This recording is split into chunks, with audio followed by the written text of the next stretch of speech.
దేవుని నామమునకు మహిమ కలుగును గాక. ప్రభునందు ప్రియులరా, మన ప్రభువు రక్షకుడునైన క్రీస్తు యేసు పరిశుద్ధ నామంలో మీ అందరికీ శుభములు. 22వ తేదీ నవంబర్ మాసము 2025 సంవత్సరం. ఈరోజు దేవుడు నిన్ను ప్రత్యేకించుకుని ఈ గొప్ప వాగ్దానం మనకి అనుగ్రహిస్తున్నాడు. ఈ వాగ్దానము ఒకవేళ నీ జీవితంలో అర్థమైతే జీవితమే కాదు, మొత్తం మారిపోతుంది. నీ ద్వారా లోకమే మారిపోతుంది. దేవుడు పరలోక రాజ్యంలోంచి నిన్ను బట్టి సంతోష గానాలు చేసేవాడిగా ఉన్నాడు. అటువంటి గొప్ప వాగ్దానము, ఆయన నీకు సహాయము చేయను, ఆయన నీకు సహాయం చేయను. కీర్తనలు 22వ చరణం పూర్తి చరణము, పరిశుద్ధ స్థలములో నుండి ఆయన నీకు సహాయం చేయను గాక, సియోనులో నుండి నిన్ను ఆదుకొను గాక. ఈ కీర్తన 20 చాలా అద్భుతమైన కీర్తన. కేవలము 9 చరణాలు ఉన్నాయి. ఆపత్కాలమందు యెహోవా నీకు ఉత్తరమిచ్చు. ఆపద వచ్చినప్పుడు అంటే చాలా సార్లు ఈ వాక్యము కీర్తన 20 మనకి వాచ్ నైట్ సర్వీస్ వస్తుంది కదా, 31 రాత్రి ఈ వాగ్దానాలు వస్తాయి. ఎంతో మంది వాగ్దానము అంటే పాపం వాళ్ళకి తెలియదు, కానీ వాళ్ళు వస్తారు, నాకు ఏం చెప్పాడు దేవుడని. వాక్కుని దానము చేయట. చాలా మంది సలహాలు ఇస్తూ ఉంటారు కదా, సలహాలు ఇచ్చే పెదవుల కన్నా సహాయం చేసే చేతులు మిన్న. ఈ రోజున గుండెల నిండా ఉన్న ప్రేమ కన్నా మాటల నిండా ఉన్న మోసమే కార్యం చేస్తున్నప్పుడు, ఆ మాయ కార్యం చేస్తున్నప్పుడు, ఏది నిజము ఏది అబద్ధము అనే కంటే, ఏది మంచి ఏది చెడు అనే కంటే మనం దేనికి అలవాటైపోయాం, ఏది నచ్చింది ఏది నచ్చలా. కాబట్టి ఈ ఫీలింగ్ తో వెళ్ళిపోతున్న మనకి ఈరోజు అద్భుతమైన వాక్యము. అయితే ఒకసారి ఇంగ్లీష్ లో ఎలా ఉంది చూస్తే, అన్ని ఒకటే రాశారు. వాళ్ళు ఏమని రాశారంటే, మే he send you help from his sanctuary. ఆయన తన పరిశుద్ధ స్థలములోంచి, శాంక్చురీ అంటారు, నీకు సహాయము అనుగ్రహించునుగాక. ఓకే, మళ్ళా చూద్దాం. రెండవది, and grant you support from Zion. అంటే నీకు ఆ యొక్క సపోర్ట్, తెలుగులో ఏముంది, ఆదుకొనును.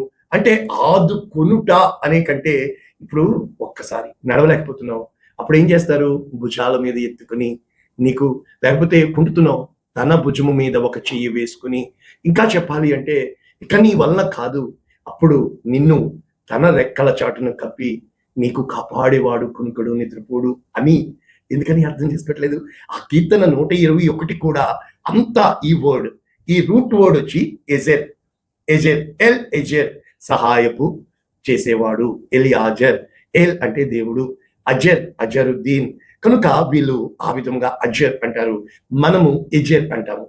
కనుక ఎబిన్ ఏజరే అంటే ఆదుకును రాయి. కనుక ఈ రోజున మన జీవితములలో సహాయము. ఎందుకు ఈ సహాయము అనేది, నిస్సహాయ స్థితిలో, కృంగిన స్థితిలో, చేతకాని స్థితిలో ఉన్నవాడికి బహుశా అది మాట సాయం కావచ్చు, చేతల సాయం కావచ్చు. ఈ లోకము ఈ 2 సాయాలు చేయగలదేమో, కానీ అంతకు మించిన సాయం చేసేవాడు నీ దేవుడు నీకు తోడుగా ఉన్నాడని నా జీవిత అనుభవంలో, ఈ ఒంటరి పయనంలో దేవుడు మీకు నేర్పిస్తున్న గొప్ప వాగ్దానం ఏంటంటే, గూస్ బంప్స్ రావాలా? నేర్చుకుందాం. ఎలా మొదలు పెడుతుంది కీర్తన 21? ఆల్రెడీ నేను చెప్పాను, ఆపత్కాలం. అంటే చాలా సార్లు మన జీవితంలో కొన్ని కాలాలు ఉంటాయి, వచ్చే కాలం, పోయే కాలం, ఉండే కాలం కాదు, ఆపద. ఎప్పుడైతే ఆపద అంటే, it's might be N accident, it's might be something which you never expected. నీవు అనుకొనని కార్యము నీ జీవితంలో జరగడమే ఆపద. అయితే ఈ వాక్యాలు కీర్తన 50:15, యెర్మీయా 33:3, ఎక్కడెక్కడో నన్ను గూర్చి అంతెందుకు, యోనా తన ఆపద కాలంలో మొరపెట్టాడు, మోషే నిన్న నేర్చుకున్నాము ఆపద కాలంలో మొరపెట్టాడు. నీకు ఆపద వచ్చినప్పుడు హాగరు ప్రార్థనే విన్న దేవుడు. మరి ఈరోజు అక్కడ ఇష్మాయేలు అని పేరు పెట్టాడు, దేవుడు వింటున్నాడు. సమూయేలు, దేవుడు మొరపెట్టగా నాకు ప్రతిఫలం ఇచ్చాడు, దేవునికి మొక్కుకున్నాను అని. ఈ రోజున ఈ ఎజర్ అన్న మాట, మొట్టమొదట దేవుడు ఏమనుకున్నాడు తెలుసా? సాటి అయిన సహాయము నేను చేసేదను. చూసారా, మొట్టమొదట దేవుడు సృష్టిలో తిరిగి తను పని చేసిన ఏంటో తెలుసా? సహాయం. తిరిగి తన చేత he started again to work. Come on, God is already there to work for you. ఆయన తిరిగి పని చేయడానికి పూనుకున్నాడు. దేనికో తెలుసా? నరుడు ఒంటరిగా ఉండుట మంచిది కాదు. ఆ మొదటి అధ్యాయమంతా మంచిది, చాలా మంచిది అన్నవాడు దేవుడు తిరిగి పని చేస్తున్నాడు. ఆశాభార అంటారు, రెనోవేట్ చేస్తున్నాడు. గాఢ నిద్రపుచ్చాడు, అప్పుడు పని చేస్తున్నాడు. నిన్న నేర్చుకున్నవే, గాఢ నిద్ర నువ్వు పట్టినప్పుడు దేవుడు గొప్ప కార్యాలు చేస్తూ ఉంటాడు. దేవుని మీద నువ్వు ఆనుకుని నిద్రించినప్పుడు, ఒక పసిబిడ్డ వలె ఉన్నప్పుడు దేవుడు గొప్ప కార్యాలు చేయడానికి సిద్ధంగా ఉన్నాడు. కానీ మనము ఉరికిలు పరుగులు పరుగులు పరుగులు ఉరుకులు అన్నీ మీదేసుకోవాలా. బీపీలు, షుగర్లు, మాటల్లో తీయదనం పోయింది, కానీ ఆ నరాల్లోకి శరీరంలోకి తీయదనం వెళ్ళిపోయింది. అదే షుగరు. ఏ రోజునైనా మన జీవితంలో ఈ వాక్యం నేర్చుకుంటే ఎలా ఉంటుందో చూద్దాం. ఇక్కడ యాకోబు దేవుని నామం నిన్ను ఉద్ధరించున్నాడు అంటే అర్థం ఏంటంటే, నిన్ను ఉద్ధరించేవాడు, నిన్ను పైకి లేవనెత్తేవాడు, నీకు సహాయం వచ్చేవాడు ఆయన మాత్రమే ఉన్నాడు, ఆయనే దేవుడు అని నీవు గుర్తు ఎరుగుటట్లు ఆయన చేస్తాడనమాట. అయితే ఇక్కడ మనం చూస్తే ఒక కోట్ నేర్చుకునియండి. ఎలా ఉంటుందంటే ఈ కోటు, చాలాసార్లు నేను అనుకున్నాను, పట్టుకున్న వాడి కంటే తట్టుకున్నవాడు గొప్పోడురా అన్నాను నేను. ఎందుకంటే చిన్నప్పుడు అన్ని పట్టుకుని లేస్తాం కదా, అయితే పెద్దయ్యాక అన్నింటికి తట్టుకొని ఉండాలి కదా. ఇప్పుడు అందరూ అలాగే ఉంటే మరి నాలంటి వాళ్ళు ఉంటారు కదా షార్ట్ కట్ కాదు, మరి షార్ట్ కట్ ఎలా చేయాలా? ఊరుకో ప్రభా, ఎంతకాలం పట్టుకుంటే ఆల్టరిటీ కలుగుతుంది. Let them go. రెండవది తట్టుకోవడం అంటే ఇంక మాకు జీవితంలో ఇదే పనా, ఎప్పుడు తట్టుకోవడమేనా? Never. Come on God, do something. విసిగిపోయానయ్యా, ఏదో ఒకటి ఏం చేస్తావు? షార్ట్ కట్ చేయి, సహాయం చేయి, చాలు. సహాయం చేయడానికే కదా నువ్వు ఉన్నావు. అరే దేవుడు ఇష్టమైపోతాడు, దేవుడు ఆశ్చర్యపోతాడు. కారణం ఏంటి? నువ్వు పట్టుకునే కొలది వాడు ఇంకా మొండి పట్టుబడతాడు, నీవు తట్టుకునే కొలది ఇంకా దెబ్బలు పడతా ఉంటాయి. వెనకాల వదిలేసావు అనుకో, దేవుడా వదిలేసాను నైనా, హ్యాండ్స్ అప్, హల్లెలూయా. ఎప్పుడైతే నీవు దేవుని స్తుతించడం మొదలు పెడతావో, ఇటు పట్టుకున్నవాడి కంటే ఇటు తట్టుకున్నవాడి కంటే కొండల తట్టు నాకు అందరైతే చాలు, సహాయం పంపించు. అప్పుడు నీకు సహాయం దిగి వస్తుంది. ఆ సహాయం ఎలా వస్తుంది అనేది నాకెందుకు? Why should I worry? కారణం, నేను అడుగుతుంది ఈ లోకాన్ని కాదు, నేను అడుగుతుంది ఈ స్థితిని బట్టి కాదు, నేను అడుగుతుంది ప్రతి స్థితికి ఆకాశములో పట్టజాలని గొప్ప దేవుడిని నేను అడుగుతుంటగా, ఒకటి జ్ఞానంతో అడగాల్సిన పని లేదు, రెండు బలము కోసం అడగాల్సిన పని లేదు. కారణం ఏంటో తెలుసా? శక్తి చేత కాదనెను, బలముతో నిధి కాదనే. కనుక ఇవి రెండు ఉంటే మనకు సహాయం ఏంటండి బాబు. ఎప్పుడైతే సహాయం కావాలి అని అంటే ఆయన నీ వైపు చూస్తున్నాడని, ప్రభా ఈ సహాయం చేయడం వల్ల నాకన్నా గొప్ప, నీకు గొప్ప పేరు వస్తుంది. యాకోబు దేవుని నామము ప్రకటించబడుతుంది, ఉద్ధరించబడుతుంది. చూసే వారి కన్నులు ఆశ్చర్యపోతాయి, వింటున్న వారి చెవులు గింగురు మనేలాగా నువ్వు ఈ సహాయం పంపించు, నువ్వు చేయగలవని, నువ్వు ఏర్పరచుకున్న ప్రజలకి నీ కార్యములు నువ్వు బయలుపరచగలవని నిరూపించుటకు ఇప్పుడు నీకు సమయం వచ్చింది. కమాన్, ఎంతకాలం బూడిదలో కూర్చోమంటావు? కమాన్, ఎంతకాలం దుఃఖంతో ఉండమంటావు? కమాన్, ఎంతకాలం విరిగి నలిగిన హృదయాలు అని సర్దుకుపోమంటావు? నెవర్ ఎవర్ తెరవబడును గాక. ఈ రోజునైతే ఆ సహాయము ఆయన దగ్గర సిద్ధంగా ఉందని, ఆ డెలివరెన్స్ అంటే విడుదల, విమోచన, నిన్ను విమోచించువాడని నేను అని ఆయన సిద్ధంగా ఉన్నాడని, ఆయన చేయగలని. కానీ ఒక్కటే, మరి అది నువ్వు గుర్తెరగాలి కదా. ఆ మహిమ ఇంకెవరికి చెందకూడదు, దేవుడే ఇచ్చిన మహిమ. అంటే ఆ యొక్క ఆదాం ఏమంటాడు? నీవు ఇచ్చిన అంటే ఎప్పటి వరకు ఇచ్చిన దేని మీద కంప్లైంట్ చేయలేదు, కానీ దేవుడు ఇచ్చిన అభం మీద కంప్లైంట్ చేయడం మొదలు పెట్టాడు చూసా. అంటే మన జీవితంలో దేవుడు ఇచ్చే ప్రతీది క్షేమమే. కారణం ఏంటో తెలుసా? మొట్టమొదట అవమనిచ్చాడు, సహాయకారిగా, సహకారిగా అనేకంటే కంపానియన్. అంటే దేవుని వాక్యం ఏం చెప్తుంది తెలుసా? ఏక శరీరము అని చెప్పి, కానీ మరి ఏకాత్మ ఏక మనసు. కనుక ఏక ఆత్మ ఏక మనసు. అది ఎవరు తెలుసా? సహాయకర్త. ఆయన పేరు పెరాక్లిటోస్, ఆయన ఆదరణకర్త, ఆయన పరిశుద్ధాత్మ దేవుడు, ఆయన నీలోనే ఉంటాడు. కనుక ఎప్పుడైతే మొట్టమొదట దేవుడు బయట కార్యాలు చేయడు, నేను నేర్చుకున్నాను కదా, నీలో సమాధానం నింపుతాడు, నీలో నెమ్మది నింపుతాడు, నీలో ధైర్యం నింపుతాడు, నీలో విశ్వాసం నింపుతాడు, నీలో నమ్మకం నింపుతాడు. నువ్వు నమ్మిన ఎడలా ఆ సహాయం ఎలా ఉంటుందంటే, 4 రోజులు అయిపోయింది, లాజరు చనిపోయి, మాట సహాయం చేశాడంతే. లాజరు బయటికి రా. అప్పటి వరకు ఎంతో మంది పిలిచారు, రాలేకపోయాడు. లాజరు వచ్చాడు. బహుశా ఆ రోజుల్లో ఫోన్ ఉంటే దేవుడు ఫోన్లో చెప్పి ఉండేవాడేమో. చాలాసార్లు మన జీవితంలో అక్కడ బండరాయిని తెరవమన్నాడు, బండరాయి లోపలికి చెప్పలేడా దేవుడు? చెప్పగలడు. కానీ ప్రజలు చూడాలిగా, నీ జీవితంలో నా జీవితంలో ప్రజలు చూడాలిగా కొన్ని కార్యాలు. ఆ సహాయం ఎలా ఉంటుంది అంటే నిన్న నేర్చుకున్నాం. ఎర్ర సముద్రం వచ్చింది, వెనక చూస్తే ఫరో సైన్యము, ముందు చూస్తే ఎర్ర సముద్రము. అక్కడ ఓ నోరులేసుకొని పడిపోతున్నారు. ఎర్ర సముద్రాన్ని 2 పాయలు చేద్దాం అనుకున్నాడు దేవుడు. సహాయము అంటే ఏం చేయాల, ఆయన ఏం పంపలా, గాలిని పంపించాడు.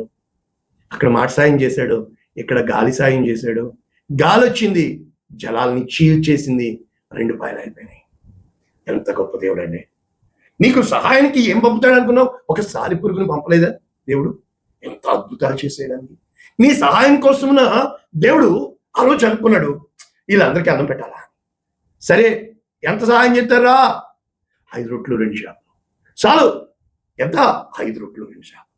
ఏమైనా చేయగలడు దేవుడు. 5 రొట్లు 2 చేపలే ఉన్నాయి మన దగ్గర. ఆయన సహాయం చేసేద్దాం అనుకున్నాడు. 5,000 మంది పురుషులు తినగా 12 గంపలు నిండిపోయినాయి. ఎంత గొప్ప సహాయము ఆయన దగ్గర ఎదురు చూస్తుంది. ఎంతకాలం జీవితం జీవితం జీవితం జీతం జీతం జీతం బతుకు బతుకు కుటుంబం కుటుంబం కుటుంబం ఎల్లకాలమున ఒక దినారాయడం ఎందుకులేండి రోజు. అరే మనకు మనసు రావట్లేదే, మరి సహాయం ఎలా అవుతుంది? కనీసం కొనలు తట్టు కొనలెత్తాలే, గుండె పగిలేలా ఎడవాలే. సహాయం ఎప్పుడు వస్తుందో తెలుసా? నీ చుట్టూ అన్నీ ఉన్నప్పుడు రావు, నీ చుట్టూ అందరి మాటలు ఉన్నప్పుడు రావు, నీలో నువ్వు చేసేయగలవు అన్నప్పుడు రాదు. సహాయం రావాలి అంటే మొట్టమొదట నా స్థితి చూచిన ప్రేమ, నాపై జాలిని చూపిన ప్రేమ. ఏ రోజునైతే నీ స్థితిని ఆయన చూస్తున్నాడని, ఆయన కనికరము నీకు కార్యము చేయగలదని, సమస్తము ఆయన చక్కబెట్టగలడని, ఆకాశములు కలుగు చేసిన దేవుడు నీకోసం, నీ సహాయం కోసం మేఘవాహనుడిగా అగ్ని రథముల మీద. అంతెందుకండి, షడ్రక్ మేషక్ అబేద్నెగోలు ఉన్నారు, చుట్టూ చూస్తున్నారు. ఒక్కరైనా ఉన్నారా సహాయం చేయడానికి? అనేక మంది యూదులు ఉన్నారు అక్కడ, కానీ నెబుకద్నెజరు ఉన్నాడు. వారి విశ్వాసమునకు పరీక్ష పెట్టబడింది. ఒకటే చెప్తున్నారు, ఓ రాజా, మా దేవుడు గొప్పడు, మా సహాయమునకు ఆయన రాగలడు, మాకు సహాయం చేయగలడు. ఒకవేళ చేయకపోయినా చావడానికి సిద్ధంగా ఉన్నాం. ఏమైందో తెలుసా? ఏమవలా, ఆల్రెడీ లోపల 4వ వాడు ఉండలేదా, ఓ భక్తుడా 4వ వాడే ఉండలేదా, భయము చెందకు భక్తుడా. ఆయన ఆల్రెడీ అక్కడే ఉన్నాడు. Is there, is there, is there. ఆయన అక్కడ ఉన్నాడు. అన్ని కోసం అక్కడ సిద్ధంగా ఉన్నాడు. ఎక్కడ? మనుషుల ముందు కాదు, ఎక్కడ? అగ్ని గుండం ముందు కాదు, ఎక్కడ? మనుష్యుల ఆలోచన ఏమంటున్నారో కాదు, రాజు ఏమంటున్నాడో కాదు, ఎక్కడ నీవు పడతావో, ఎక్కడ నీవు మధ్యలో వదిలేస్తావేమో అని ఆ లోపల చేతులు పట్టుకుని సిద్ధంగా అగ్ని గుండంలో సైతము దేవుడు ఉన్నాడు. నువ్వు నమ్మగలవా? నేనున్నాను. నా జీవితంలో ఇటువంటివి ఎన్నో కార్యాలు దేవుడు చేశాడు. పోతే క్షణం ప్రాణం అండి. బతుకుదాం, ధైర్యం తెచ్చుకుందాం. ఏ రోజునైతే నీ దేవుడి కోసం నువ్వు ప్రకటించాలి అనుకుంటున్నావు, కానీ ఎంతకాలం ప్రకటించడమేనా?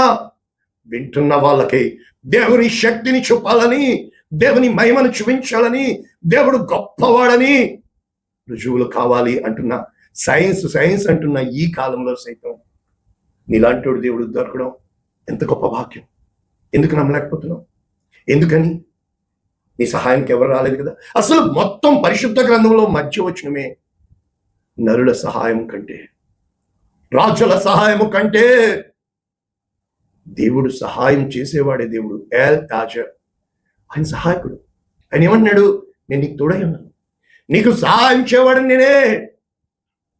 అంటే each and every moment you should look unto him for his help. ఏమంటున్నావు తెలుసా భక్తులు? ఆకాశం తట్టు నా కన్నులు ఎత్తుచున్నాను. ఏమని? ఒక దాసుని చేతులు తన యజమానుని తట్టును, ఒక దాసి చేతులు తన యజమాను ఆమెసి కనికరం చూపించు. అంతేగా. సహాయం కోసం ఎందుకు అడగలేవు? ఈరోజు నుంచి చేయి ప్రభు, సహాయం చేయ ప్రభు. నిస్సహాయ స్థితిలో ఉన్నాను ప్రభు, సమస్తము నువ్వు చేయగలవని సాక్షిగా చెప్తాను తండ్రి. ఎన్నో చూశానైనా, జీవితంలో ఎన్నో మాటలు విన్నానైనా, సలహాలే అయిపోయినాయి, కానీ సహాయం చేసేవాడు ఒక్కడూ లేడు. ఏ రోజునైతే నీవుగా దేవుని సహాయం కోసము చూడుసుమా, అది నీ సహాయం కాదు.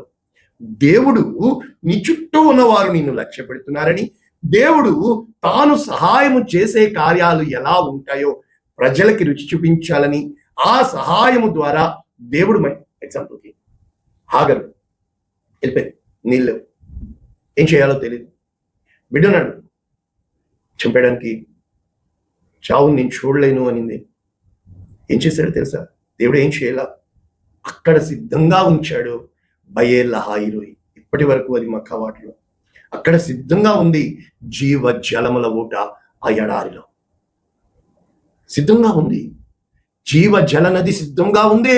అది కేవలం నీ కన్నులకు మరుగు చేయబడి ఉంది. అక్కడ ఎవర్ ప్లాంట్ అంటే ఎవర్ ప్రెజెంట్ హెల్ప్ అంట. God is ever present help అంటే ఆయన అక్కడే ఉన్నాడు. ఆయన అక్కడ ఆ సహాయం సిద్ధంగా ఉంచాడు. ఎంత విశ్వాసంతో చెప్పట్లేదు, నమ్మకంతో చెప్పట్లేదు, ధైర్యంతో చెప్తున్నాను. ఇవి నా జీవితంలో జరిగినాయి, రండి వచ్చి చూడండి. కారణం ఏంటి తెలుసా? మాటలు ఇలా ఉంటాయి, దేవుని మాటలు, కానీ నీకు నచ్చేటట్లుగా ఉండవుగా. అది నా బాధ అనమాట.